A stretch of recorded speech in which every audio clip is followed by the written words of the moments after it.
नमस्ते हमारे एसएससी की तैयारी करने वाले प्यारे भाई, क्या हाल हैं? कैसी चल रही है आपकी तैयारी मेरे दोस्त?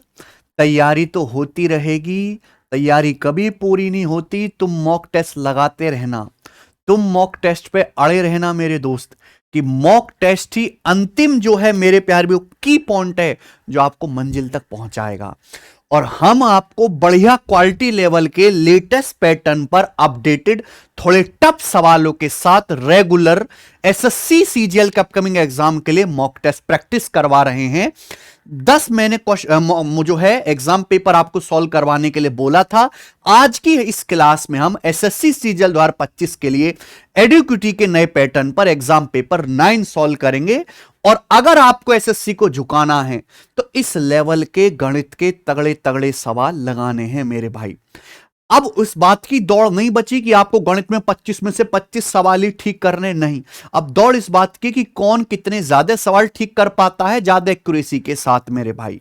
ठीक है, ओके, चलो शुरू करते हैं। कॉपी पेन लेके बैठिए मेरे भाई। आप सारे जो है मॉक टेस्ट देखो, जितने भी मैंने कराए यहां पे देखिए। इस चैनल पे जाके आपको मॉक टेस्ट भी मिल जाएंगे, कंसेप्चुअल क्लासेस भी मिलेंगी। पूरी मैंने प्लेलिस्ट बना दी है जितने भी मॉक टेस्ट अभी तक करवाए हैं यहां पर मैंने। ये एसएससी सीजीएल 2025 के एग्जाम के लिए, ये देखो new pattern based mock test. Okay, चलो शुरू करते हैं। इसमें 8 मॉक टेस्ट हैं, आज 9वां करेंगे अपन लोग। पहला सवाल देखिए मेरे प्यारे में, first question. P can complete a round of circular track in 72 second while Q can complete a round in 45 second. देखिए एक सर्कुलर ट्रैक है, P इसका एक चक्कर 72 सेकेंड में लगाता है, जबकि Q इसका एक राउंड 45 सेकेंड में कंप्लीट करता है। They start moving from the same point, वो सेम पॉइंट से चलना शुरू करते हैं, सेम डायरेक्शन में। ये सब कीवर्ड्स होते हैं, ध्यान से देखा करो। सेम डायरेक्शन में सेम बिंदु से चलना शुरू करते हैं। देन दे मीट आफ्टर, वो कितने सेकंड के बाद एक दूसरे से मिलेंगे। मेरे भाई परेशानी ये है कि यहां पर ये बताया ही नहीं गया कि पी और क्यू की स्पीड क्या है। तो आप एक ऐसा नंबर मानो जो 72 से भी कटता हो, 45 से भी कटता हो, तो यानी कि इनका एलसीएम 360 मान लिया मैंने मान लिया कि जो सर्कुलर ट्रैक है उस सर्कुलर ट्रैक की लंबाई 360 मीटर है, ये मैंने मान लिया। तो पी की स्पीड क्या आ जाएगी? पी जो है 360 मीटर जाता है 72 सेकंड में, तो पी की स्पीड आ जाएगी मेरे भाई 5 मीटर पर सेकंड। ऐसी क्यू की स्पीड कितनी आ जाएगी? क्यों सर्कुलर ट्रैक 360 मीटर का एक चक्कर 45 सेकंड में लगाता है, तो क्यू की स्पीड क्या आएगी? डिस्टेंस बटे टाइम, 8 मीटर पर सेकंड। अब अगर पी और क्यू एक साथ चलना शुरू करते हैं एक ही बिंदु से, कितने सेकंड के बाद एक दूसरे से मिलेंगे? तो टाइम बराबर मेरे भाई डिस्टेंस 360 मीटर है बटे रिलेटिव स्पीड। चूंकि यहां पे सेम डायरेक्शन में दौड़ रहे हैं तो रिलेटिव स्पीड क्या आएगा? S1 minus S2। यहां पे क्यू फास्ट है, पी स्लो है, तो रिलेटिव स्पीड आएगा 8 माइनस 5 यानी कि 3। 360 को 3 से भाग करेंगे यानी कि 120 सेकंड के बाद एक दूसरे से मिलेंगे। बहुत बढ़िया सवाल है, थर्ड ऑप्शन। कोई डायग्राम वगैरह बनाने की जरूरत नहीं है, सेम डायरेक्शन है तो आपको relative speed S1 minus S2 लेनी है। लॉजिक यह है कि आप सर्कुलर ट्रैक की लंबाई कुछ मान लीजिए 72 45 का एलसीएम, कैलकुलेशन इजी रहेगी। चलिए अगला सवाल देखते हैं। अमन 4000 रुपए इन्वेस्ट करता है एक बैंक में किसी रेट ऑफ इंटरेस्ट से जो एनुअली कंपाउंड होता है, ठीक है। If the ratio of value of investment after 3 year to the value of investment after 5 year is 25:36। Aman ने जो पैसा इन्वेस्ट किया है 3 साल के बाद और 5 साल के बाद जो इन्वेस्टमेंट है उसका रेशियो 25:36 है। तो मिनिमम कितने साल लगेंगे मेरे प्यारे भाई इन्वेस्टमेंट को 8000 रुपए से अधिक होने में? कितने साल लगेंगे? देखो अमन ने 4000 रुपए इन्वेस्ट किया था, मैं पूछ रहा हूं कि 8000 रुपए से ज्यादा होने में मिनिमम कितने साल लगेंगे, यानी कि मोर देन डबल। 4000 से 8000 दुगना हो गया, यानी कि मोर देन डबल होने में, दुगने से अधिक होने में कितने साल लगेंगे? बेसिकली सवाल यह है यहां पर। अब एक बात बताओ, अमन ने पैसे इन्वेस्ट किया है एक किसी ब्याज की दर पर 3 साल बाद, और 5 साल बाद जो अमाउंट है उसका जो रेशियो है वो 25:36 है। 3 साल 5 साल के बीच में 2 साल का गैप है। ये 2 साल का मल्टीप्लाइंग फैक्टर है। 1 साल का क्या होगा, इसका अंडर रूट ले लीजिए। 1 साल का आ जाएगा 25 का अंडर रूट 5, 36 का 6। यानी कि 1 साल में आपका पैसा 5 से बढ़ के 6 हो जाता है। यानी कि आपको ब्याज कितना मिल रहा है हर साल 1/5, 20% पर एनम ब्याज की दर आ गई मेरे दोस्तों। ये ब्याज की दर आ गई, बोलो हां। सवाल लेकिन आपको यह बताना है कि मोर देन डबल होने में मिनिमम कितने साल लगेंगे। अगर ब्याज की दर 20% पर एनम है तो इसका मतलब हर साल आपका पैसा जो है मेरे प्यारे भाई यहां पर 1.2 टाइम्स हो जाएगा। अच्छा, ये निकालने की जरूरत भी नहीं थी ना ब्याज की दर, आप सीधे यहीं से देखते हो कि 1 साल में आपका पैसा जो है मेरे भाई 5 से 6 यानी कि 1.2 टाइम्स होगा।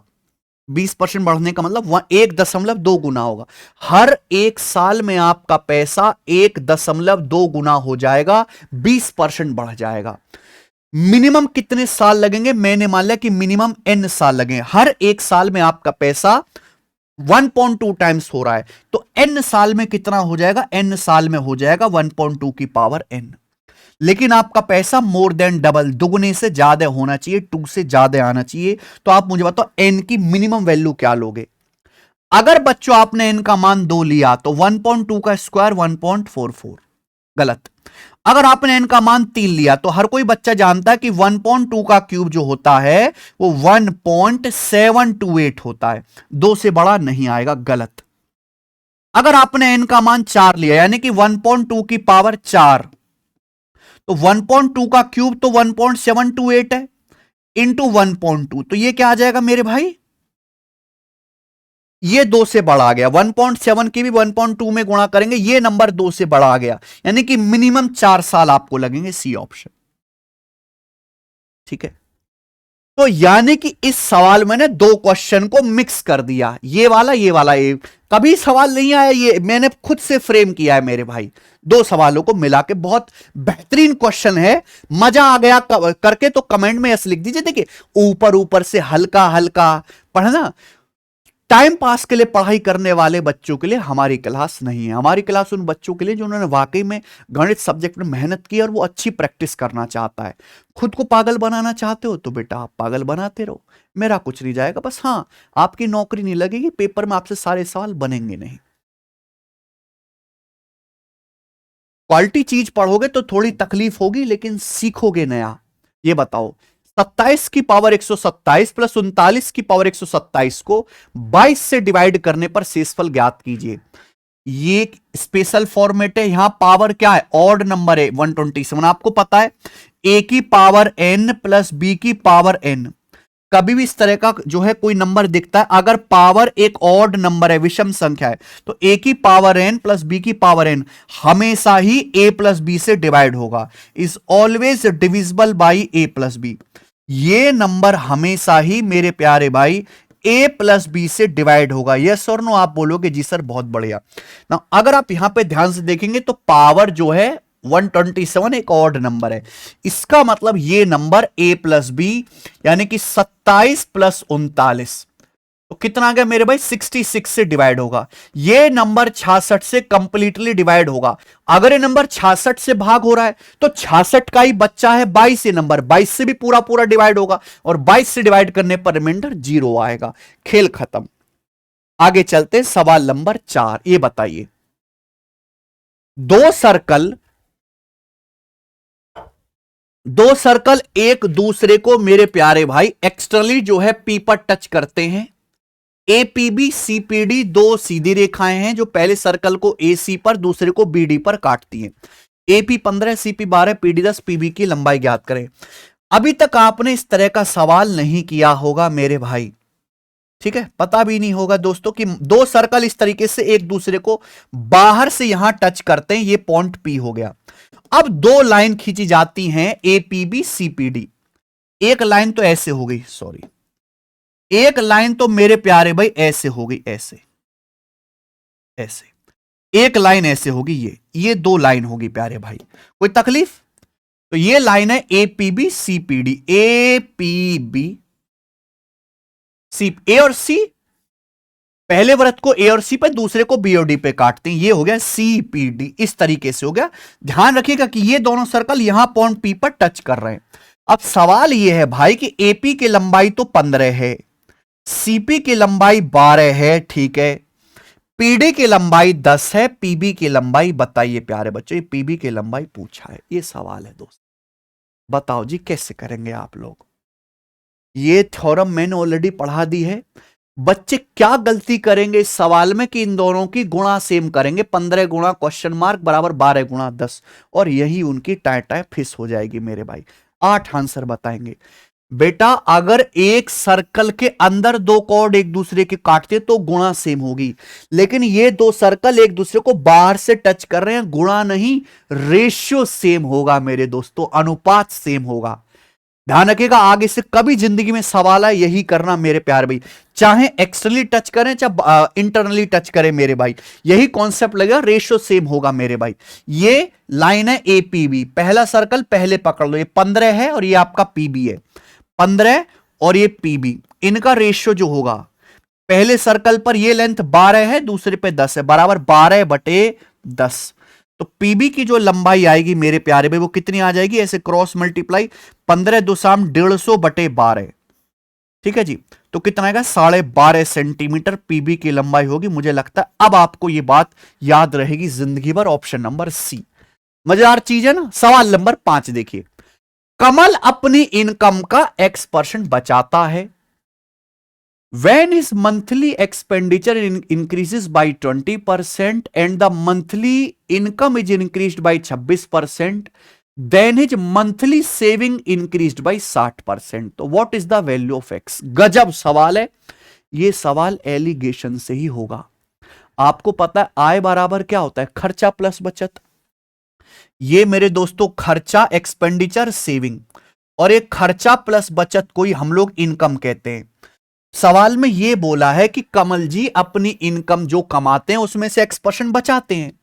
अब हुआ क्या, उनका खर्चा 20% बढ़ गया, कमल का खर्चा 20% बढ़ गया, ठीक है। बचत कितनी बढ़ी, बचत बढ़ी है 60%, सेविंग 60% बढ़ी है। कमल की इनकम कितनी बढ़ी, मंथली इनकम 26%, इनकम का मतलब एक्सपेंडिचर प्लस सेविंग है, 26% बढ़ा, 26%। तो एलिगेशन लगा के डायरेक्ट मेरे प्यारे बच्चों क्या आ जाएगा, एक्सपेंडिचर सेविंग का रेशियो आ जाएगा। 60 में से आप लोग 26 घटा देंगे तो कितना आ जाएगा मेरे प्यारे भी, 34। अब 26 में से 20 घटा देंगे 6, ये मेरे भाई 2 से रेशियो कट भी गया, 17 बार 3 बार, ये रेशियो आ गया एक्सपेंडिचर सेविंग का। सवाल ये है एक्स का मान, व्हाट इज एक्स, एक्स है कि भाई ये कमल अपनी इनकम का कितना % बचा रहा। कमल जो है 3 रुपए की बचत करता है, जबकि कमल की इनकम कितनी है। अगर कमल का खर्चा 17, खर्चे और बचत का रेशियो, खर्चा 17 है बचत 3 है, तो इनकम कितनी होगी, 17 3 20। तो 20 में से कमल 3 रुपए बचत कर रहा है, 1/20 5%, 3/20 15%। तो यानी कि कमल 15% बचत करता है, एक्स की वैल्यू 15 है। बताइए, है ना मजेदार सवाल। आप बोलोगे सर इतने जबरदस्त क्वेश्चन, मजा आ गया। यदि a बराबर 0.1039 है तो आपसे पूछा है √4a² -4a + 1, ठीक है, +3a ज्ञात कीजिए। ये सवाल इंटेलिजेंस ब्यूरो के पेपर का बहुत पुराना क्वेश्चन है, इंटेलिजेंट लोगों के लिए। सबको पता है मेरे भाई कि अगर हमें ये क्वेश्चन सॉल्व करना है तो इसकी वैल्यू को निकालना पड़ेगा। हर सवाल में ट्विस्ट एंड टर्न आपको दिखेंगे, आपको साउथ की फिल्मों की तरह। जैसे कि यहां पर 4a² -4a + 1 है, तो सबको देख के पता लग रहा है कि सर ये 2a - 1 का होल स्क्वायर है, 2a - 1 का होल स्क्वायर, क्योंकि 4a का होल स्क्वायर है, 2a² हो गया ना, -4a का मतलब 2 × 2a × 1, और ये 1 को आप लिख देंगे 1², ये फॉर्मूला नहीं बन गया, a² - 2ab + b², ठीक है। यानी कि इसका √ आ जाएगा 2a - 1, और वही गलत है मेरे दोस्त। इसका √ 2a - 1 हो जाएगा मेरे भाई, आप लिख लोगे। अच्छा एक बात बताओ, a का मान है 0.1039, 0.1039 का दुगुना, फिर उसमें से 1 घटाएंगे, नेगेटिव आ गया। भाई साहब √ लेने पर नेगेटिव कैसे आ रहा है, या तो अगर आप पॉजिटिव नंबर का अंडर रूट लेंगे पॉजिटिव आएगा, नेगेटिव नंबर का अंडर रूट लेंगे इमेजिनरी आएगा। अंडर रूट लेने पर नेगेटिव तो आ ही नहीं सकता। तो बेटा यही आप कंसेप्चुअल गलती कर रहे हो। आपको बात पता होनी चाहिए कि चाहे आप 5 का स्क्वायर करो, चाहे +5 का स्क्वायर करो, चाहे -5 का स्क्वायर करो, आएगा 25 ही। ये जो नंबर है 2a - 1 का भी स्क्वायर हो सकता है, 1 - 2a का भी स्क्वायर हो सकता है मेरे भाई, लेकिन आपको हमेशा पॉजिटिव वैल्यू लेनी है। अगर आपने 2a - 1 लिया तो नेगेटिव हो जाएगा, इसलिए नहीं लेंगे 2a - 1।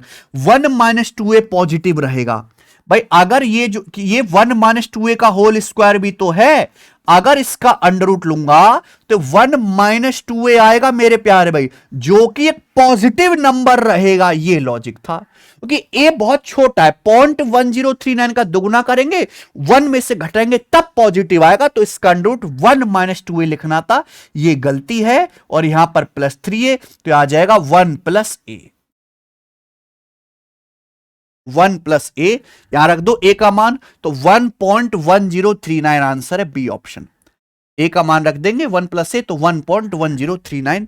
बेहतरीन सवाल था। आगे चलते हैं सवाल नंबर 7। ये रेलवे आरपीएफ एसआई क्या है, जबरदस्त क्वेश्चन, ठीक है। टीसीएस वालों का तो अब भी फेवरेट है। A shopkeeper sells an item for 583.2 after giving 2 successive discount of 25% and 40% on its mark price। देखिए एक दुकानदार जो है मेरे भाई, एक वस्तु को 583.2 में बेचता है, वो 2 डिस्काउंट देता है, पहला 25% का, दूसरा 40% का मार्क प्राइस पे।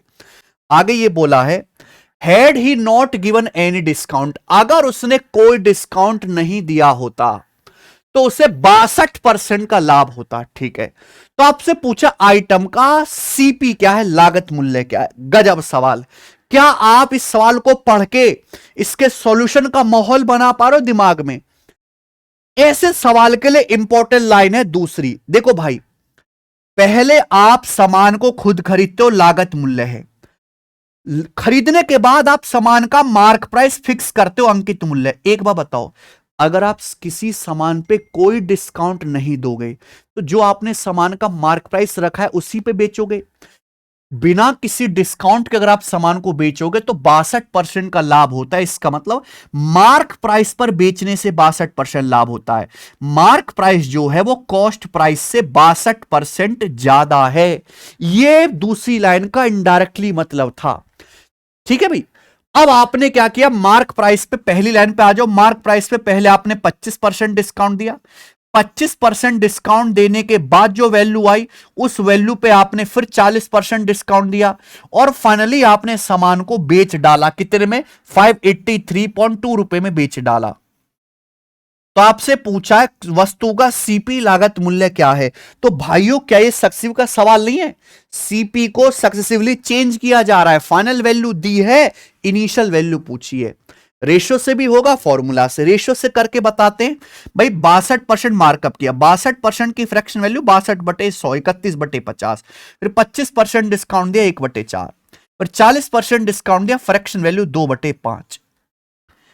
62% मार्क प्राइस बढ़ाया, यानी कि 50 का समान, 50 को 31 बढ़ाओ, 81 का हो गया मार्क प्राइस।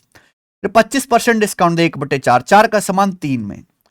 फिर मेरे दोस्तों 40% डिस्काउंट है 2/5, 5 का समान 3 में। तो ये कितना आ गया मेरे भाई, ये आ गया आपका 50 × 20 नीचे 1000 आ गया, और ऊपर आ गया 81 × 9 729 आ गया। आप बोलोगे जी सर ये रेशियो आ गया इनिशियल वैल्यू से फाइनल वैल्यू का, यानी कि अगर कॉस्ट प्राइस 1000 है तो फाइनली सामान 729 में बिका, जबकि सामान बिका कितने में, 583.2 में। बताओ कितना गुना है, कितने गुना है मेरे भाई, ये कितने गुना है।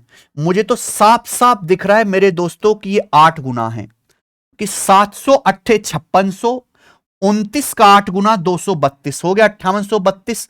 दशमलव के बाद एक डिजिट है, यानी कि मेरे भाई ये 0.8 गुना है, 0.8 गुना। तो 1000 की वैल्यू भी 0.8 गुना आएगी, यानी कि 800 रुपए। 800 रुपीज ही सवाल का आंसर था। गजब का सवाल, सी ऑप्शन।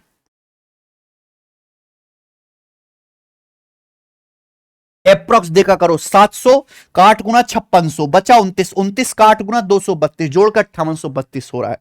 गजब सवाल है, बेहतरीन data. Find the coordinate of centroid of a triangle whose vertices are, ये बहुत बढ़िया क्वेश्चन है, बेसिक सवाल, हर कोई बच्चा जानता है भाई। अगर किसी त्रिभुज के 3 शीर्षों के निर्देशांक दिए, तीनों वर्टेक्स के निर्देशांक आपको दिए, तो उसके अगर सेंट्रोइड के कोऑर्डिनेट आपको निकालने तो एवरेज ले लीजिए। एवरेज का मतलब मेरे प्यारे भाई, जैसे एक्स कोऑर्डिनेट आपको निकालने सेंट्रोइड के, तो इनको जोड़ो, तीनों को जोड़ो, एक्स कोऑर्डिनेट को जोड़ो, 1 + 7 + 10 और 3 से डिवाइड कर दीजिए, ये आ जाएगा मेरे भाई। ठीक है, वाई कोऑर्डिनेट आपको निकालने तो देखिए वाई को जोड़ो, 4, 8 और 12, 4 + 8 + 12, ये कितना आ जाएगा आपका? 24 आ जाएगा। 24/3 ये 8, तो आ जाएगा ये 6 और ये 8, 6 8 आ गया आंसर, सेकंड ऑप्शन 6 8। ठीक है, खेल खत्म। आगे आइए, सवाल नंबर 9। यदि किसी रेस में ए बी को 80 मीटर से हराता है, बी सी को 40 मीटर से हराता है, ए सी को 110 मीटर से हराता है, तो आपसे पूछा ट्रैक की लंबाई ज्ञात कीजिए, रेस की लंबाई ज्ञात कीजिए। भाई ये चाहे कोई भी कंपनी आ जाए, कोई भी एग्जामिनर आ जाए, ये सवाल तो सबको आता है मेरे भाई। कैसे करोगे जरा आप इस सवाल को बताओ। आप पहले खुद से करने की कोशिश करो, फिर मेरा सॉल्यूशन देखना मेरे भाई।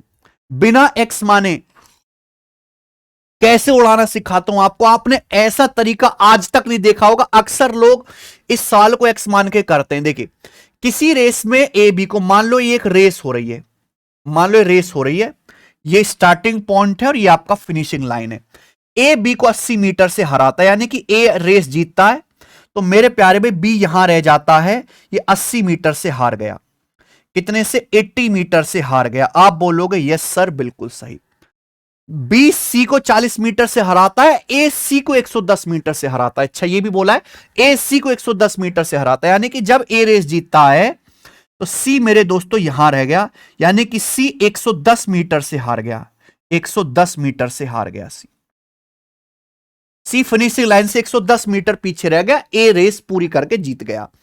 ठीक है जी, तो ये मेरे दोस्तों पहला केस आपको दिया हुआ, ये है पहला केस। आप बोलोगे हाँ सर। अच्छा, ये भी दिया कि बी सी को 40 मीटर से हराता है, यानी कि इसी रेस को अगर पूरा बी और सी दौड़े तो बी रेस जीत जाता है, और मेरे भाई बी सी को हरा देता है 40 मीटर से। बी जो है सी को 40 मीटर से हरा देता है। आप बोलोगे यस सर, बिल्कुल सही।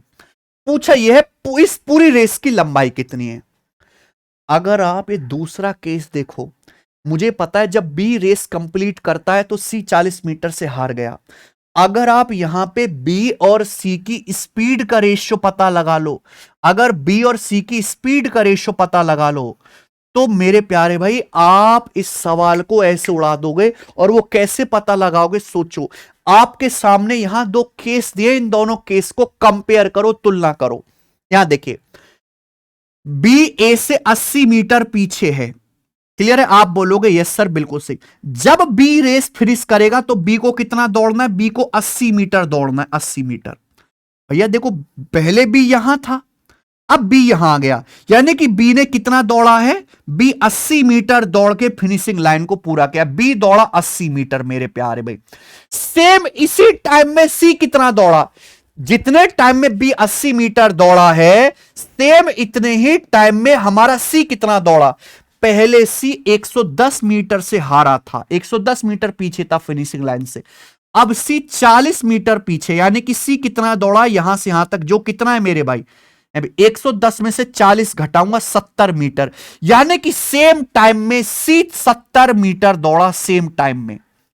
भाई बी तो मेरे प्यारे भाई यहां से यहां तक 80 मीटर दौड़ के रेस पूरी की, बी जीत गया। पहले सी 110 मीटर पीछे था, फिनिशिंग लाइन सब 40 मीटर पीछे, यानी कि सी कितना दौड़ा? यहां से यहां तक दौड़ा 70 मीटर। 110 में से 40 माइनस करेंगे, यानी कि जितने टाइम में बी 80 मीटर दौड़ता है, उतने टाइम में सी 70 मीटर दौड़ता। अगर टाइम सेम है तो जो इनकी डिस्टेंस का रेशियो है, बी 80 दौड़ा, सी 70 दौड़ा, वही मेरे प्यारे भी बी और सी की स्पीड का रेशियो भी हो जाएगा 8-7। तो बी और सी की स्पीड का रेशियो भी 8-7 आएगा मेरे प्यारे भी। आप बोलोगे जी सर, अब मेरे दोस्तों इसे बिल्कुल भूल जाइए, इसकी कोई जरूरत नहीं है। इसकी जरूरत जितनी थी मैंने पूरी कर ली। अब ये वाला केस भाई ध्यान से देखो, क्योंकि हमें पूरे रेस की लंबाई निकालनी है। एक बार बताइए, यहां से दोनों लोगों ने दौड़ना शुरू किया। जब बी रेस जीतता है तो बी तो पूरा दौड़ेगा मेरे भाई यहां से यहां तक। सी बी तो पूरा दौड़ेगा मेरे दोस्तों यहां से यहां तक। सी कितना दौड़ेगा? सी सेम टाइम में यहां से यहां तक दौड़ेगा 40 मीटर। क्लियर है? यानी कि मेरे भाई जितने टाइम में बी रेस पूरी करके जीतता है उतने टाइम में सी यहां से यहां तक ही दौड़ पाता है। यानी कि जो इनकी स्पीड का रेशियो वही डिस्टेंस का रेशियो होगा। अगर बी 8 यूनिट दौड़ेगा, अगर भी 8 यूनिट दौड़ेगा तो सी 7 यूनिट दौड़ेगा मेरे प्यारे भाई। आप बोलोगे हाँ सर, बी कितने यूनिट से जीतेगा? 1 यूनिट से। जबकि बी जीता कितने से? 40 मीटर से। एक की वैल्यू 40 मीटर के बराबर है। तो बी ने रेस पूरी करी है 8 यूनिट, तो 8 की वैल्यू कितनी है? 8 का 40 गुना 320 मीटर। यानी कि इस रेस की लंबाई 320 मीटर है। ये लो आंसर, बताओ।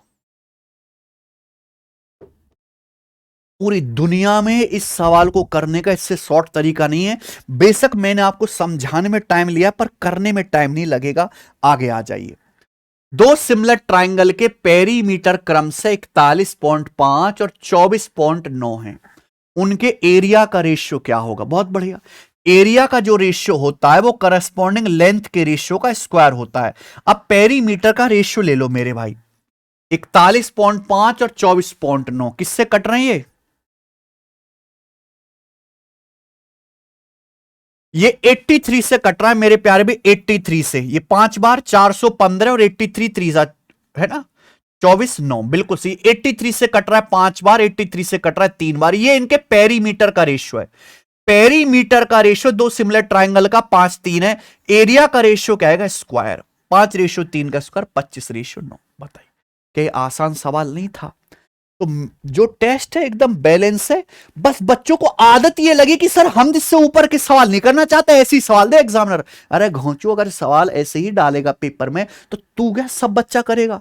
सबको थोड़ा नौकरी मिले, फिर कट ऑफ बढ़ेगी। ये सवाल भी डालना है, पर ऐसा भी डाले साथ साथ। एक सवाल ऐसा, एक सवाल ऐसा, लंका लगती रहे, होता भी रहे पेपर, तब बढ़िया चीज है। 11वां सवाल देखो। मान लीजिए एक सबसे छोटी संख्या है जिसे 12 18 20 27 और 30 से डिवाइड करने पर हर बार 2 रिमाइंडर बचता है। x 47 से डिविजिबल है। x और 1932 का HCF y है। y के अंकों का योग। भयंकर सवाल मेरे भाई, बेहतरीन सवाल है। देखो, सबसे पहले आपको x का मान निकालना पड़ेगा और ये करना ही पड़ेगा। x और 1932 का HCF y है, तो भाई साहब पहले ये तो पता लगे। और y का मान भी नहीं पूछा, y के अंकों का योग पूछा है। पहले ये तो पता लगे। y पूछता तो मैं ऑप्शन देखता भी कि x की वैल्यू क्या है। ये बताओ, x वो सबसे छोटा नंबर है जिसे 12 18 20 27 30 से डिवाइड करने पर, ईच केस में इन सबसे डिवाइड करने पर हर बार 2 रिमाइंडर आता है। तो इनका एलसीएम क्या है? 12 18 20 27 30 का एलसीएम क्या है, ये आप बताइए मेरे भाई। तो ये आ जाएगा मेरे प्यारे भाई 540। 540 इनका एलसीएम आ जाएगा, मुझे साफ साफ दिख रहा है। ठीक है जी। 12 से भी कट गया, 18 से भी, 20 से भी, 27 से भी, 30 से भी। एलसीएम है 540। इतनी बुद्धि होनी चाहिए मेरे भाई। 540 के बच्चे हैं सारे, 360 के नहीं है। 27 की वजह से 360 27 से नहीं कटता, इसलिए 540 से लेना पड़ेगा। एलसीएम है 540 मल्टीप्लाई बाई के। ये नंबर 12 18 20 27 30 सबसे डिवाइड होता है, हर बार 2 रिमाइंडर बचना चाहिए +2। ये वो नंबर है जो इन सबसे डिवाइड होने पर 2 रिमाइंडर देगा। लेकिन मेरे भाई x की वैल्यू सबसे छोटी लेनी है, लेकिन x 47 से डिवाइड होना चाहिए। ये जो नंबर x 47 से डिवाइड होना चाहिए। अगर मैं x को 47 से डिवाइड करता हूं तो बताओ रिमाइंडर कितना आएगा? ये बताइए मेरे भाई, रिमाइंडर कितना आएगा जल्दी से। 47 से भाग करो, 47 एकम 47 बच जाएगा 7 0 70। 47 एकम 47 बच गया 23, 23 बच गया। 23 के +2 भाई। 47 से डिवाइड करा तो 470 कट जाएगा, बचेगा 70 के। फिर 47 से भाग करा तो 47 कट जाएगा, 23 के बचेगा मेरे प्यारे भाई। 23 के प्लस 2। अब के की वैल्यू छोटी से छोटी होनी चाहिए, लेकिन के का मान देखो, अगर मैं 47 से डिवाइड कर रहा हूं तो रिमाइंडर 0 आना चाहिए, तभी नंबर 47 से कटेगा। इस x को 47 से भाग करने पर ये रिमाइंडर आ रहा है, ये रिमाइंडर 0, ये नंबर, ये रिमाइंडर जो है मेरे प्यारे भाई 47 से पूरा कटना चाहिए। के की जगह 1 रखूंगा, 23 2 25 नहीं कटेगा। 2 कटूंगा, रखूंगा नहीं, 3 रखने पर नहीं, 4 रखने पर कट रहा है। अगर मैं के की जगह 4 रखता हूं तो रिमाइंडर हो जाएगा 23 चौका 92 और 2 94, और 94 47 से पूरा पूरा कट जाएगा, रिमाइंडर 0 आ जाएगा, नंबर 47 से डिविजिबल हो जाएगा। यानी कि के की वैल्यू 4 रखनी पड़ेगी, तो संख्या आएगी मेरे भाई 540 का 4 गुना, यानी कि 2160 प्लस 2, ठीक है, यानी कि 2162, संख्या 2162 आ गई। ये x का मान आ गया। दूसरी संख्या 1932, हमें निकालना है इनका HCF, हमें इनका HCF निकालना है प्यारे बच्चों। आप बोलोगे यस सर, HCF निकालना है तो आप इनका डिफरेंस लेंगे, आप इनका डिफरेंस लीजिए। बहुत बढ़िया सवाल है भैया, ये प्रीवियस क्वेश्चन है। 0 3 2 230, 230 आएगा। देखो दोनों नंबर इवन है, दोनों नंबर इवन है मेरे भाई, तो HCF भी इवन नंबर से कटेगा। देखो 230 में 5 आ रहा है, 5 ना इसको डिवाइड करता है ना इसको, तो 230 में से 5 हटाओ, 5 गुणा 46, तो मेरे प्यार भी 5 तो HCF होगा नहीं, 46 हो सकता है। 46 में आता है 23, 23 से कट रहा है मेरे भाई, ये 23 निमा 207, 23 चौका 92, 23 है भाई 184, और कितना बच जाएगा, बिल्कुल ये दोनों नंबर 23 से कट रहे हैं, ये दोनों नंबर 2 से भी कट रहे हैं, यानी कि मेरे प्यारे भाई ये नंबर, दोनों नंबर इवन है, 2 से भी कटेंगे। 23 का पहाड़ा मुझे याद है, दोनों नंबर 23 से भी कट रहे हैं, यानी कि ये इनका HCF है 46, और ये y का मान आ गया, यही y की वैल्यू है HCF, और y के अंकों का योग आ गया 10। देख लो सवाल आप, 4 6 10। कितना प्यारा सवाल है दोस्त, मन भा गया भाई ये सवाल, मस्त। आगे चलेंगे 12वां। ऐसे ही भयंकर भयंकर सवाल मैं आपको करवाता रहूंगा, दिमाग खोलता रहूंगा आपका, बहुत अच्छा रिवीजन होगा, बहुत बढ़िया प्रैक्टिस होगी, सीखोगे। x की पावर 4 प्लस 1 बट x की पावर 4 1154 है, x पॉजिटिव है, 0 से बड़ा, x cube plus 1 but x cube निकालना है। ये तो बेसिक सवाल है फिक्स पैटर्न का, x cube plus 1 but x cube निकालना है बच्चों, तो पहले आपको x प्लस 1 बट x चाहिए, लेकिन हमें पावर 4 दिया, तो पहले पावर 4 से पावर 2 निकालो, एक्स स्क्वायर प्लस 1 बटे एक्स स्क्वायर। कैसे आएगा भाई, अगर पावर 4 से पावर 2 में आना है, 2 जोड़ के अंडर रूट ले लीजिए ना, 1154 में 2 जोड़ो 1156, 1156 का अंडर रूट 34। फिर आपको प्लस से प्लस में आना है, पावर 2 से पावर 1 में, फिर से 2 जोड़ के अंडर रूट ले लीजिए, 34 प्लस 2 36 का अंडर रूट 6। तो भाई x प्लस 1 बटे एक्स 6 आ गया। पूछा x क्यूब प्लस 1 बटे एक्स क्यूब, ये आ गया k क्यूब माइनस 3k, ये फॉर्मूला होता है। तो 216 में से 18 घटाएंगे 198, आंसर है ऑप्शन नंबर डी। आगे चलेगा, सवाल नंबर है स्टूडेंट आपके सामने 13, छोटा कर देते थोड़ा सा, मुलायम सिंह जी दिख रहे हैं इसमें तो। 2/5 of voter promise to vote for Mulayam Singh and rest promise to vote Mayawati. अच्छा, 2/5 वोटर ने प्रॉमिस किया कि भैया हम तो मुलायम सिंह को वोट देंगे, बाकी ने प्रॉमिस किया मायावती जी को वोट देंगे। ऑन इलेक्शन डे, इलेक्शन वाले दिन 15% voters went back on their promise to vote for Mulayam Singh and 25% voters went back on their promise to vote for Mayawati. जिस दिन वोटिंग का दिन होता है, रात को 500 रुपया दारू और मुर्गा पटवा दिया जाता है। भारत की जनता इतने में खुश, भारत की जनता सबसे सस्ती है, ठीक है मेरे भाई। तो 15 जो मुलायम सिंह को वोट देने का प्रॉमिस किए थे, उसमें से 15% लोग अपने वादे से मुकर गए। वादे से मुकरने का मतलब उन्होंने मुलायम सिंह को वोट न डाल के मायावती जी को वोट डाल दिया, और 25% वोटर्स मायावती को जो प्रॉमिस किए थे वोट डालने का, वो अपने वादे से मुकर के मुलायम सिंह को वोट डाल गए। वादे से मुकरने का मतलब मैंने प्रॉमिस किया कि मुलायम सिंह को वोट दूंगा, वोट डाल दिया मायावती को, यही हुआ ना मुकरने का मतलब। वो मायावती 600 वोटों से जीत गई। अच्छा जी, बहन जी जीत गई भाई। टोटल नंबर ऑफ वोटर्स बताइए। ये किसी स्टेट एग्जाम का एज इट इज पूछा हुआ सवाल है, मैंने नहीं लिखा, ध्यान सुनेगा। ये रहे मुलायम सिंह जी और ये रहे मायावती जी। 2/5 वोटर्स ने वोट देने का वादा किया। देखो बटे 5 आ रहा है, यानी कि अगर टोटल 5 है तो 2 लोग मुलायम सिंह को वोट देंगे, बाकी 3 मायावती जी को वोट देंगे। क्या मेरी बात आपको समझ में आ रही है? क्योंकि मुझे यहां पर परसेंटेज भी निकालना है, ठीक है, तो मैं एक एक जीरो बढ़ा देता हूं, एक एक जीरो बढ़ा देता हूं। ये 200, ये 300, यानी कि टोटल हो गए 500। मैंने मान लिया कि टोटल 500 वोटर्स हैं, उसमें से 200 मुलायम सिंह को, बाकी 300 मायावती को वोट देने का प्रॉमिस किए।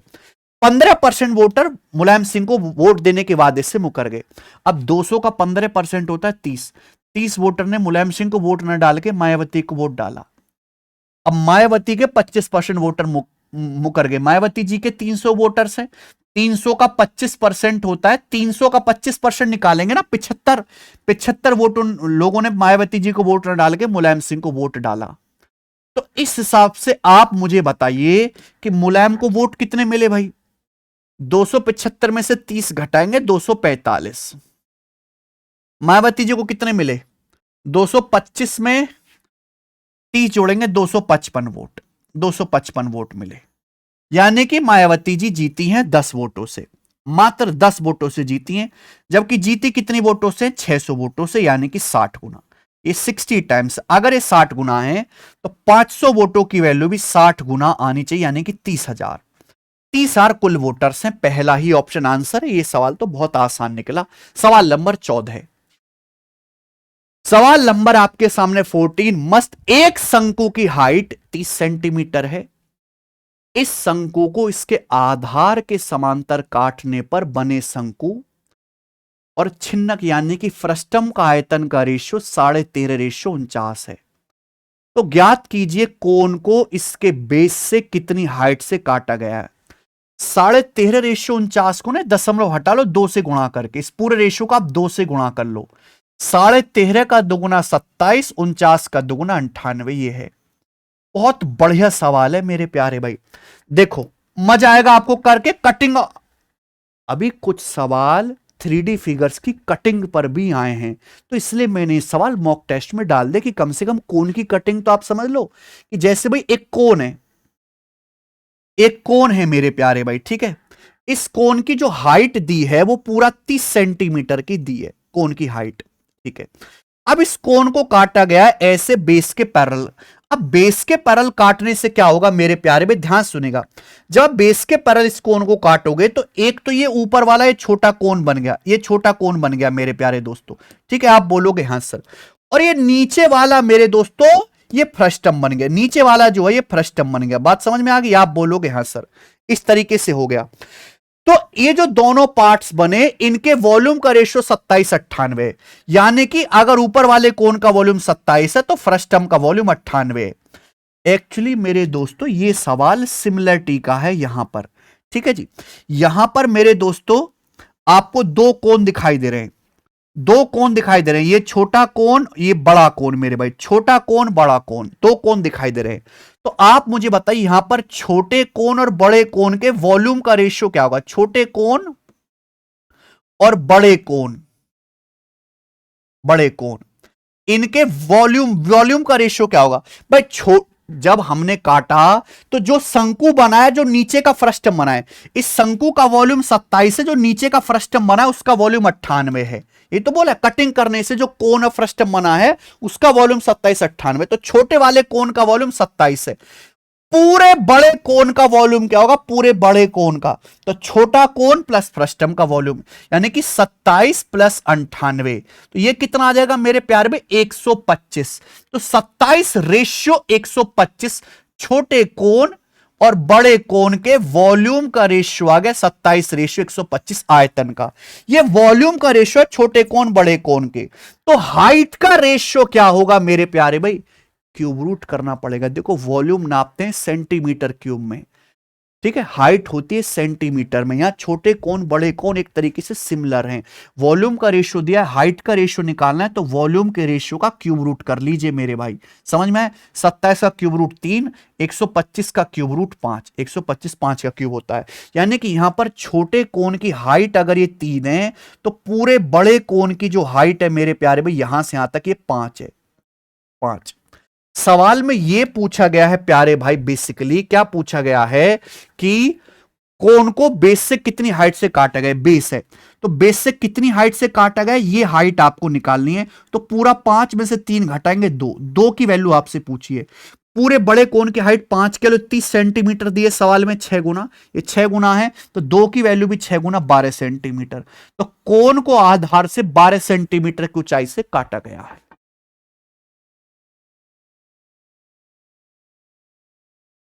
देखिए कितना बढ़िया सवाल था, मजा आया होगा आपको करके। बिंदुओं ए कॉस थीटा कॉमा 0 और 0 कॉमा ए साइन थीटा के बीच की दूरी क्या होती है हमेशा। अगर दो पॉइंट x1 y1 और x2 y2 है तो उनके बीच की दूरी क्या होगी बच्चों, under root x2 minus x1 का square plus y2 minus y1 का स्क्वायर। इन दोनों पॉइंट्स के बीच की दूरी क्या आएगी, under root a cos theta में से 0 घटाएंगे a square cos square theta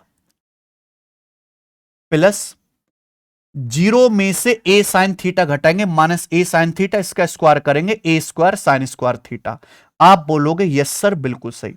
यहां से हम लोग ए स्क्वायर कॉमन ले लेंगे, ब्रैकेट में बचेगा cos square theta plus sign square theta 1, under root लेंगे ए स्क्वायर का ये अंडरूट ए, यानी कि ये ए सवाल का ये जो है आंसर हो जाएगा। बहुत बेसिक सवाल हमने डाला है। सवाल नंबर 16, ये बताइए बच्चे,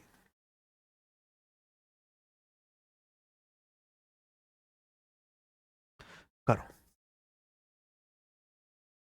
दो मित्र ए और बी शहर पी और शहर क्यू से एक साथ निकलते हैं और कांस्टेंट स्पीड से क्यू और पी की ओर ट्रेवल करना शुरू करते हैं।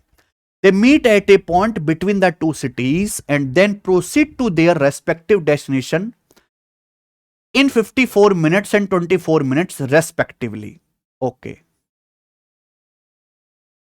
How long did B take to cover the entire journey. B को एंटायर जर्नी यानी कि सिटी क्यू से पी तक पहुंचने में कितना समय लगा। बहुत बढ़िया सवाल है मेरे भाई। शायद आप में से बहुत सारे बच्चों को इसका कॉन्सेप्ट ना पता हो। ये दो सिटी हैं, ये दो सिटी हैं मेरे प्यार भी, ये शहर पी है और ये शहर मेरे दोस्तों क्यू है।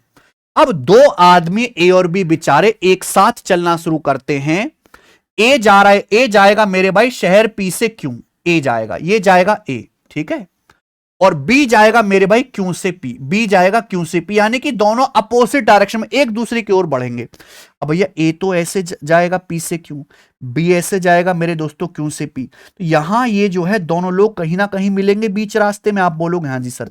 मिलने के बाद जब ये दोनों लोग बीच रास्ते में मिले, मिलने के बाद वो अपनी अपनी डेस्टिनेशन पर पहुंचने में मेरे दोस्तों, ए को अपनी डेस्टिनेशन पहुंचने में 54 मिनट लगा है ए को, ठीक है भाई, और मिलने के बाद बी को लगा है मेरे भाई पी तक पहुंचने में ये 24 मिनट लगा है, 24 मिनट लगा है बी को। आप बोलोगे जी सर। तो पूछा है बी को शहर क्यू से पी तक आने में टोटल टाइम कितना लगा। एक बात बताइए, दोनों ने एक साथ ट्रेवल करना शुरू किया, जितने टाइम में ए यहां से यहां तक आया है सेम उतने ही टाइम में बी यहां से यहां तक आया होगा। दोनों ने एक साथ चलना शुरू किया, चलते चलते एक साथ मिले। तो अगर ए टी मिनट तक चला है तो बी भी टी मिनट तक चला होगा। तो ये मीटिंग का टाइम कितने टाइम बाद मिले होंगे, इसका डायरेक्ट शॉर्टकट होता है अंडर रूट मिलने के बाद 54 और 24 मिनट में डेस्टिनेशन पर पहुंचे, अंडर रूट 54 गुणा 24, ये आ जाएगा मेरे भाई, कितना आ जाएगा 1296, 1296, यानी कि 36 मिनट आ गया। यानी कि 36 मिनट के बाद ये दोनों लोग एक दूसरे से मिले होंगे। तो टी की जो वैल्यू है ये बेसिकली 36 मिनट आ गई।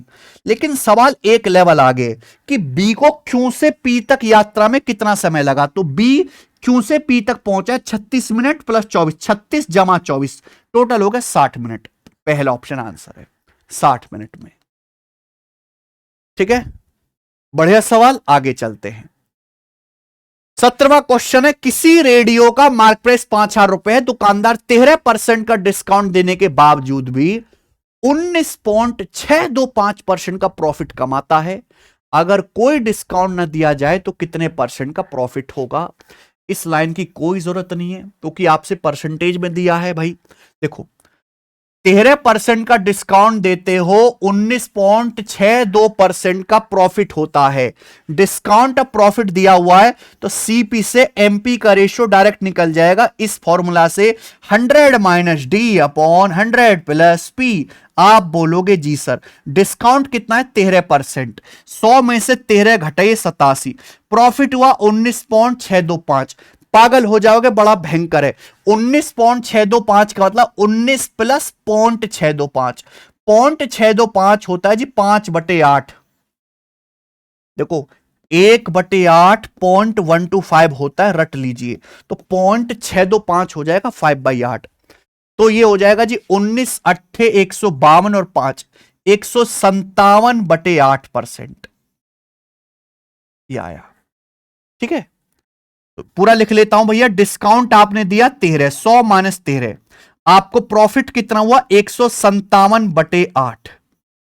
तो आपको केवल वैल्यू रखनी है, सीपीएमपी का रेशियो आ जाएगा 100 माइनस 13 87, और ये 800 प्लस 157 957/8, 957/8। अब बताओ कितनी बार जाएगा, 87 वन जा 87, बचेगा 358, 87 वन जा 11 बार चला गया, 8 ऊपर 8/11, सीपीएमपी का रेशियो आ गया 8/11। सवाल इसके आगे, अगर कोई डिस्काउंट ना दिया जाए तो कितना गेन होगा। अगर किसी सामान पे कोई डिस्काउंट नहीं दिया जाएगा तो आप उस सामान को उसके मार्क प्राइस अंकित मूल्य पर बेचोगे। जैसे सामान का कॉस्ट प्राइस कितना है 8 है, अगर आप कोई डिस्काउंट नहीं दोगे तो सामान को मार्क प्राइस 11 पर बेचोगे, तो कितने का प्रॉफिट होगा 3 का प्रॉफिट होगा 8 पर, 3/8 यानी कि 37.5% का प्रॉफिट होगा, ए ऑप्शन। ठीक है, तो इस सवाल में कैलकुलेशन वाइज आपको थोड़ी सी मेहनत करनी थी। आगे चलेंगे, सवाल नंबर 18, बताओ बच्चों।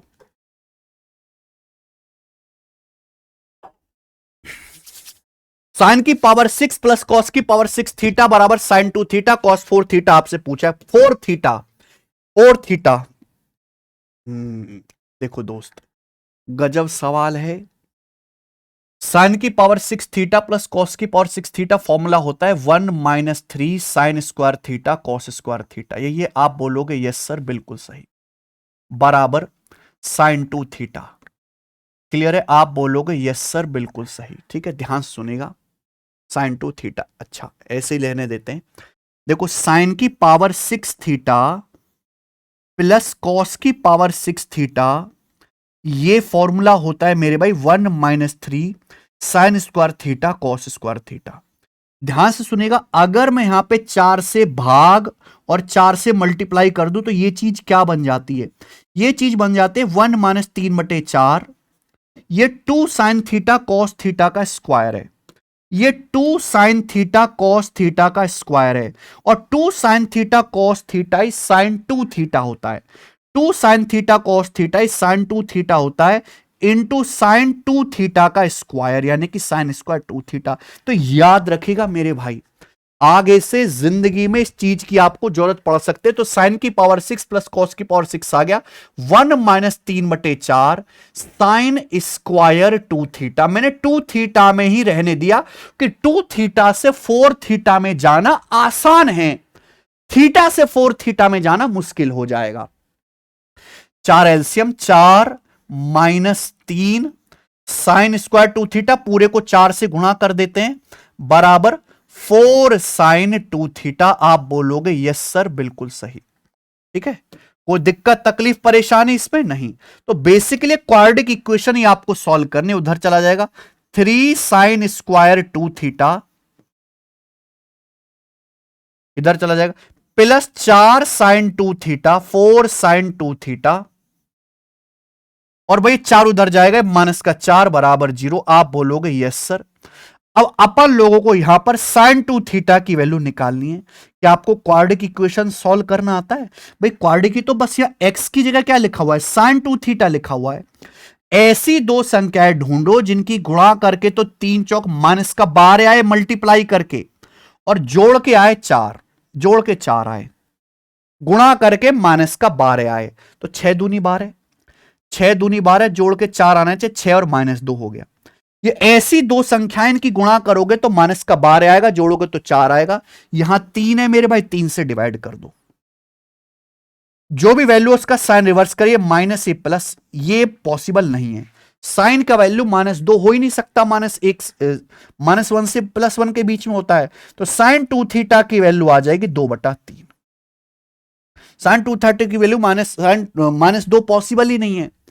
तो मेरे प्यारे स्टूडेंट, ये क्वाड्रिक इक्वेशन फटाफट सॉल्व करना आना चाहिए, मैंने पढ़ा रखा है। आप सर्च करना quadric equation by Gagan sir, एक ऐसी वीडियो आएगी जिसमें डायरेक्ट क्वाड्रिक सॉल्व करना सिखा रखा है। साइन 2 थीटा पता चलेगा, cos 4 थीटा निकालना है। 4 थीटा का आधा 2t था, तो cos 4 थीटा का मतलब हो जाएगा 1 - 2 sin स्क्वायर 2 थीटा। अब यहां पे साइन 2 थीटा जो है मेरे भाई आपका मैंने निकाला 2/3, 2/3 का स्क्वायर 4/9, तो 1 - 8/9 1/9। तो आंसर 1/9 है, डी ऑप्शन। आगे, पवन एक काम को 32 दिन में कर सकता है, उसने 8 दिन काम करा फिर छोड़ दिया। इसके बाद संदीप ने बचे काम को 27 दिन में पूरा किया। पवन संदीप मिलकर पूरा काम कितने दिन में कर सकते हैं? बहुत बढ़िया। ऐसे सवालों की आपको आदत है, जब भी मेरे प्यारे भाई ऐसे सवाल आए आप हमेशा रिमेनिंग वर्क पे ध्यान देते हो। क्वेश्चन सॉल्व करने के लिए आपको एफिशिएंसी चाहिए। देखिए, दो लोग हैं, पवन और संदीप। सवाल यह है कि पवन एक काम को 32 दिन में कर सकता है, पवन 32 दिन में काम कर सकता है। पवन ने 8 दिन तक काम किया, तो पवन के कितने दिन का काम बाकी है? 32 में से 8 घटाओ, पवन के 24 दिन का काम बाकी है, 24 दिन का काम बाकी है। अब पवन छोड़ के चला गया, इसके बाद बचे काम को संदीप ने पूरा किया 27 दिन में, संदीप ने किया। तो लॉजिक पकड़ पाए, जिस काम को पवन 24 दिन में करता उसी काम को संदीप ने 27 दिन में पूरा किया। यानी कि इनको लगने वाले टाइम का रेशियो क्या है? 3 × 8 = 24, 3 नाम 27। टाइम का रेशियो 8/9 है, टाइम का। तो एफिशिएंसी का रेशियो उल्टा होगा, 8/9 का उल्टा 9/8, 8/9 का उल्टा आ जाएगा 9/8। ठीक है, ये मैंने इसलिए मिटा दिया क्योंकि आप ये स्टेप दिमाग में करते लिखते नहीं हमारी तरह। 9/8 आ गए। बोला दोनों मिलकर पवन संदीप काम कितने दिन में करेंगे? पहले टोटल वर्क तो निकालो। बोला पवन एक काम 32 दिन में कर सकता, पवन एक दिन में 9 कुर्सी बनाता है, पूरा काम 32 दिन में कर सकता है, टोटल वर्क आ गया। अब इस काम को पवन और संदीप दोनों लोग मिलकर करेंगे, तो दोनों मिलकर करेंगे 9 + 8 17 एफिशिएंसी के साथ। कितना समय लगेगा? बटे 17, ये आ जाएगा। देखो नहीं करेंगे हम गुणा, 9 दूनी 18, ऊपर 8 आना चाहिए, 7 × 42, 2 4, यही आ जाएगा मेरे भाई। ठीक है, गुणा भी कर सकते हैं। 288 को 17 से भाग करना है, तो 17 एकम 17 बच जाएगा 11, 17 एकम 17 11 बच जाएगा ना। तो 17 छिक्का 102 बचेगा 16, 16 सही, 16/17। ठीक है, चलो आगे चल लेते हैं। सवाल नंबर 20, 169 की पावर a बराबर 403 की पावर -2b बराबर 961 की पावर c है, तो 1/a + 1/b + 1/c की होल पावर 2021 क्या आएगा? हाँ जी बताओ। शर्ट्स का सवाल है मेरे भाई, शर्ट्स का दिमाग लगाना होता है। ऐसे सवालों का डायरेक्ट कॉन्सेप्ट है। देखो ये जो 169 है 13 का स्क्वायर है, 169 यानी कि 13 का स्क्वायर, इसकी होल पावर a करेंगे तो 13 की पावर 2a हो गया। ऐसे लिख लेते, क्योंकि मुझे 2 नंबर स्क्वायर दिख रहे हैं बराबर। ये 403 की पावर माइनस का 2b हो गया। ये 961 यानी कि 31 का स्क्वायर, ये 31 की पावर 2c हो गया। ये तीनों बराबर है। अब यहां पर मेरे प्यारे भाई पावर में 2 से मल्टीप्लाई, तो सबकी पावर 1/2 कर दो। इसका मतलब 13 की पावर a बराबर 403 की पावर -b बराबर 31 की पावर c। मैंने पावर से 2 काट लिया। अब इस तरह के सवालों को हम करते कैसे? आपको ये रिलेशन दिया, चाहिए क्या? ABC पावर, पावर में रिलेशन आपको चाहिए। तो सिंपल लॉजिक ये है मेरे भाई कि ये जो आपके बेस हैं 13, 403 और 31, इनमें रिश्ता निकालो। इनमें क्या रिश्ता है?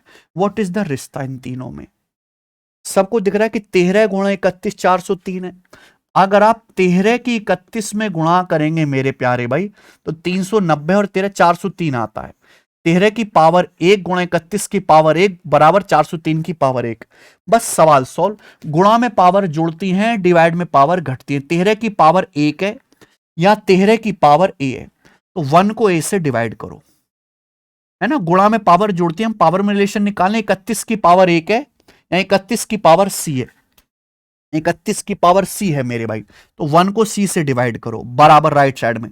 403 की पावर 1 है, यहां माइनस b है, 1 को माइनस b से डिवाइड करो, ये आ गया। बस सवाल सॉल्व, सबको आंसर दिख गया। 1/a प्लस 1/c माइनस 1/, इधर आएगा प्लस 1/b बराबर 0। इसकी वैल्यू पूरा ब्रैकेट 0 आ गया। 0 की कुछ भी पावर चढ़ाते रहो 0 ही आएगा। अच्छा सवाल है। और मेरे भाई बेस में रिलेशन देखो और ये ट्रिक आप लगाओ, समय बचेगा आपके, 3 से 4 स्टेप बच जाएंगे। एक ट्रायंगल की इन रेडियस 8 सेंटीमीटर है, इसकी भुजाओं की लंबाई का योग 125 है ट्रायंगल का एरिया। किसी भी ट्रायंगल की अगर आपको इन सर्कल की रेडियस दी है तो उसका एरिया होता है डेल्टा बराबर r इंटू एस।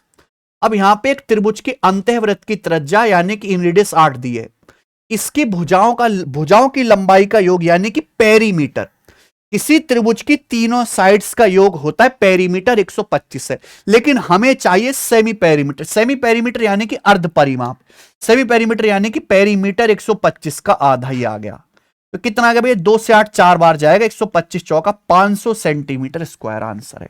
ये सरल सवाल है, हर लेवल के सवाल आपको मॉक टेस्ट में मिलेंगे। ये बताइए बच्चे क्या उत्तर है।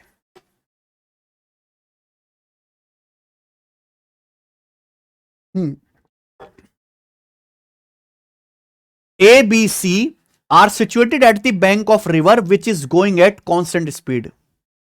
B is at an equal distance with A and C.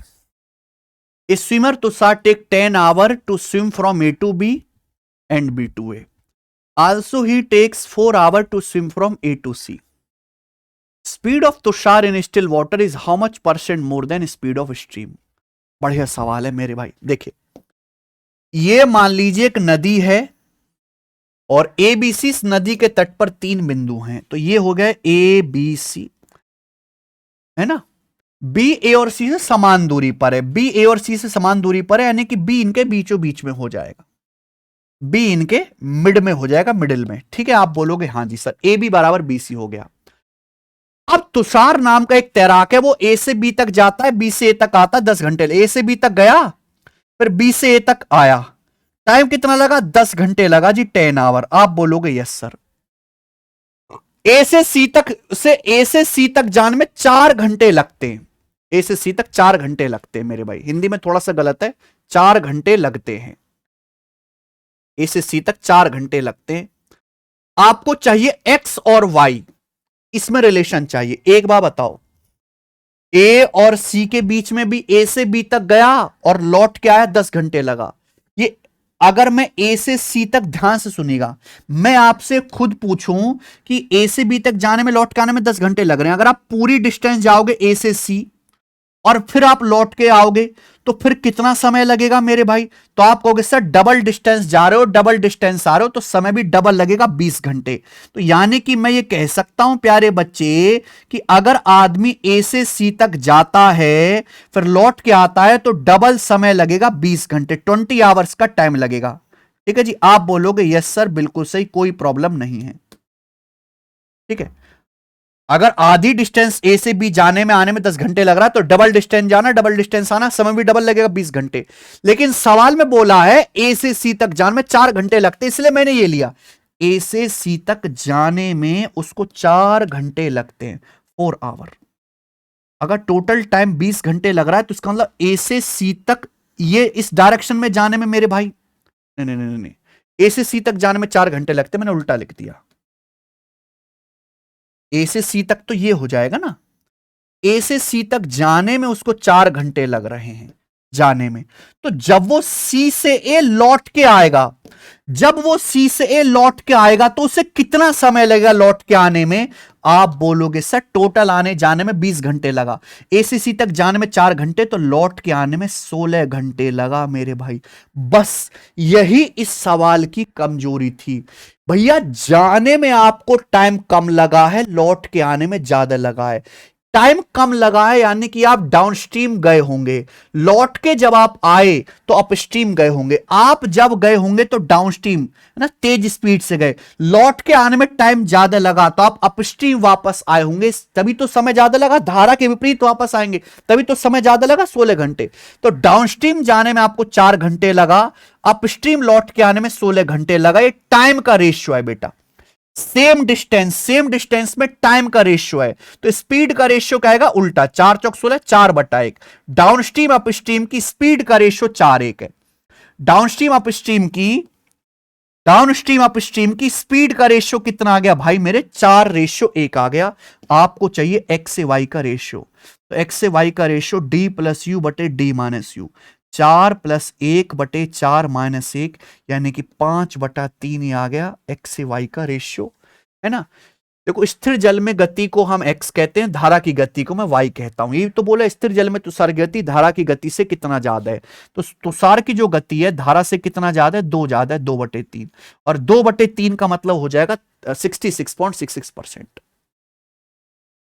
Tushar की स्टिल वाटर में जो स्पीड है वो करंट की स्पीड से 66.66% ज्यादा है। बढ़िया सवाल। 11 sin theta plus 60 cos theta 61 है, थीटा 0 से 90 डिग्री के बीच में है, ये बताइए। बहुत बढ़िया, डायरेक्ट क्वेश्चन है त्रिकोणमिति का। देखो इसको देखकर आपके दिमाग में कुछ घंटी बजती है, इसको देख के कभी भी मेरे भाई इस चीज, ये वाली चीज आपको दिखाई दे, a sine theta plus b cos theta equal to c, कभी भी ऐसी इक्वेशन आपको दिखाई दे, बस शर्त यह है कि ए स्क्वायर प्लस बी स्क्वायर बराबर सी स्क्वायर होना चाहिए।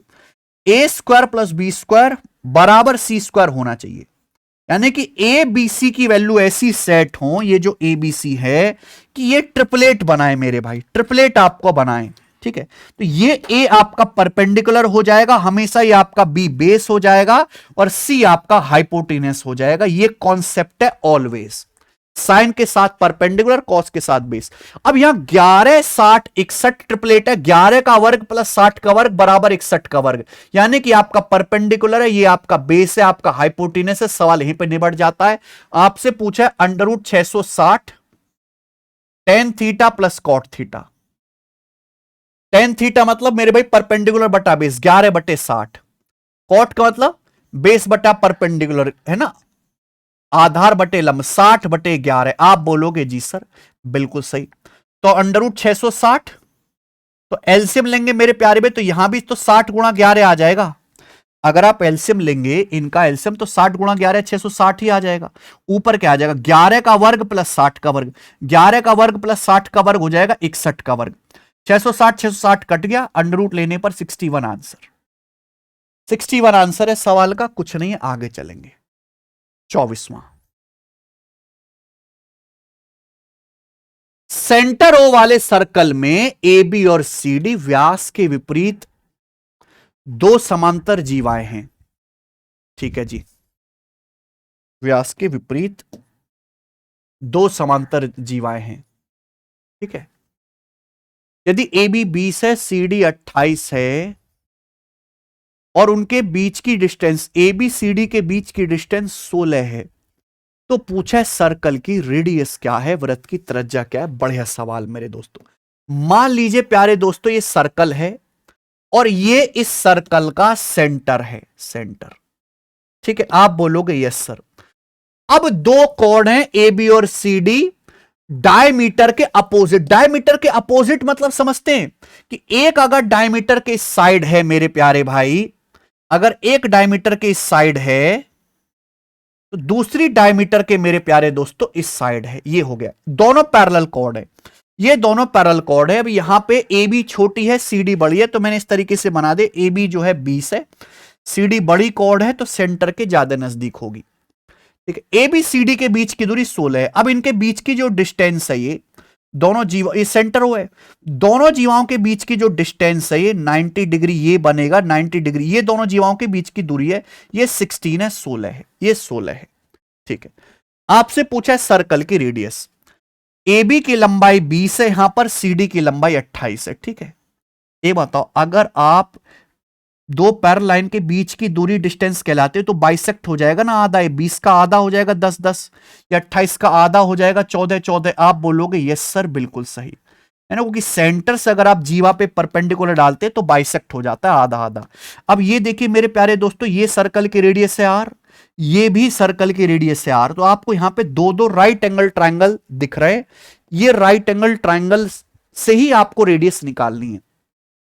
ऐसे सवालों की रीजनिंग क्या है कि भैया ये रेडियस डायरेक्ट मत निकाल लो, मैंने मान लिया कि माना ये लेंथ x है, ये पूरी लेंथ तो 16 है, तो ये कितनी आ जाएगी मेरे भाई, ये लेंथ आ जाएगी फिर 16 माइनस एक्स।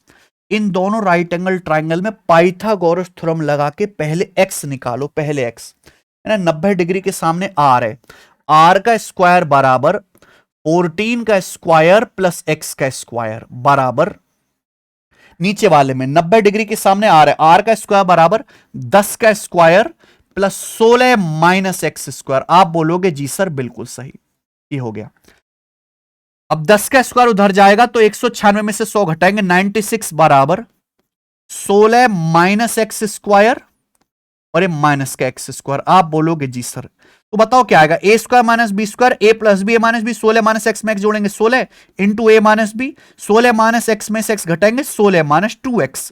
यहां मैंने ए स्क्वायर माइनस बी स्क्वायर का कॉन्सेप्ट लगा दिया, 16 माइनस एक्स में एक्स जोड़ो 16, 16 माइनस एक्स में से एक्स घटाओ 16 माइनस 2x, 16 से 96 6 बार कट गया, 2x इधर, 16 माइनस 6 10, तो x की वैल्यू आ जाएगी 5। ठीक है, कोई प्रॉब्लम क्या?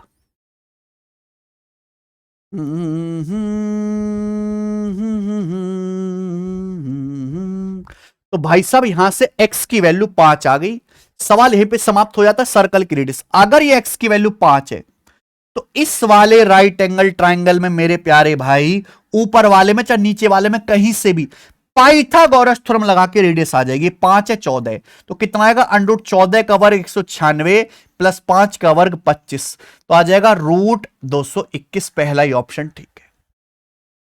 गजब सवाल है बच्चों ये। ठीक है, आप ये ऑप्शन से भी बना सकते थे कि एक एक ऑप्शन लेके चेक करो, ये लेंथ निकालो, ये लेंथ निकालो, फिर बीच की डिस्टेंस 16 आनी चाहिए। मैंने आपको मेथड सिखाया है, ऑप्शन से आप एक एक ऑप्शन लेके खुद चेक करना। लास्ट सवाल करेंगे मेरे प्यारे दोस्त आज के मॉक टेस्ट का, और आज के मॉक टेस्ट का लेवल था मॉडरेट से डिफिकल्ट। अगर आप 25 में से 18 से ज्यादा सवाल खुद से बना पा रहे हो, 20 21 22, तो आपकी तैयारी अच्छी है मेरे भाई। ठीक है, एक डीलर ने 1% के प्रॉफिट के साथ 8 बंदूक मशीनें 16,160 में बेची, और how much should he sell 10 gun machine, 10 gun machine कितने में बेचनी चाहिए अगर वो 12% का प्रॉफिट कमाना चाहता है? ये सवाल तो फिक्स है भैया, ये बैंकिंग का सवाल है मेरे भाई, बैंक स्टेट एग्जाम का सवाल है किसी का, बहुत बेसिक क्वेश्चन है। इतना सामान इतने रुपए में बेचने पर इतना परसेंट प्रॉफिट लॉस है, कितना सामान कितने रुपए में बेचे कितना परसेंट प्रॉफिट लॉस हो, ऐसे सवाल की डायरेक्ट ट्रिक है भाई। एक डीलर जो है 8 बंदूक मशीनें बेचता है, 16,160 रुपए में 1% का लाभ होता है। तो कैसे करते हैं, यहां आप लिखो मेरे भाई 8 आइटम, ठीक है, नीचे क्या लिखना है आपको, हमेशा रुपए लिखना है 16,160 रुपए, इंटू यहां लिखना है आपको परसेंटेज। 100% पे 1 का लाभ हुआ, यानी कि सामान बिका कितने में, 101% में बिका, बराबर। राइट साइड में भी यही चीजें करनी है। बोला है 10 बंदूक मशीनें, 10 गन मशीन कितने रुपए में बेचनी चाहिए, आपको कैलकुलेट करना है, मल्टीप्लाई यहां लिखना है परसेंटेज, 12% का लाभ कमाना है। 100% पे 12% का लाभ कमाना है तो 112% में बेचनी पड़ेगी, 112% में। This should be equal, percentage काट दिया, 101 से मेरे प्यार भी कट ही रहा है ये, ठीक है, 160 16 बार जाएगा, फिर 8 से मेरे दोस्तों 160 20 बार जाएगा, 20 की 10 में गुणा करेंगे 200, 200 की 112 में गुणा करेंगे 224, और 00, यानी कि 22,400 रुपए में, 22,400 रुपए में बेचनी पड़ेगी। आंसर इसका सी ऑप्शन है। खत्म सवाल, बस। ठीक है जी। इसी के साथ आज का भी शानदार मॉक टेस्ट समाप्त होता है। आपने कितने सवाल खुद से ठीक कर लिए मुझे कमेंट्स में जरूर बताइए। अगला मॉक टेस्ट हमारा आखिरी होगा। मैंने आपसे प्रॉमिस किया था मेरे भाई कि मैं आपको 10 एग्जाम पेपर कराऊंगा, 250 बेस्ट नए पैटर्न के अपडेटेड क्वेश्चन दूंगा जो आपको कहीं नहीं मिलेंगे, कहीं इंटरनेट पर नहीं है, कोई अपने मॉक टेस्ट में भी नहीं डाला, क्योंकि ये सवाल मेरे दोस्तों ढूंढने पड़ते हैं, रिसर्च करने पड़ते हैं, एआई से इनको थोड़ा मॉडिफाई करवाना पड़ता है, अपनी बुद्धि लगानी पड़ती है, तब जाके ऐसा सेट बनता है। किसी आम आदमी के, आम लोगों के बस की नहीं है ऐसा मॉक टेस्ट बनाना और करवाना। ठीक है जी। तो सारी क्लास आपको देखनी है, सारे के सारे मॉक टेस्ट कितने सही किए मुझे कमेंट्स में जरूर बताइएगा। धन्यवाद मेरे प्यारे भाई। हमारी मुलाकात होगी कल इसी टाइम आखिरी मॉक टेस्ट के साथ। बाय।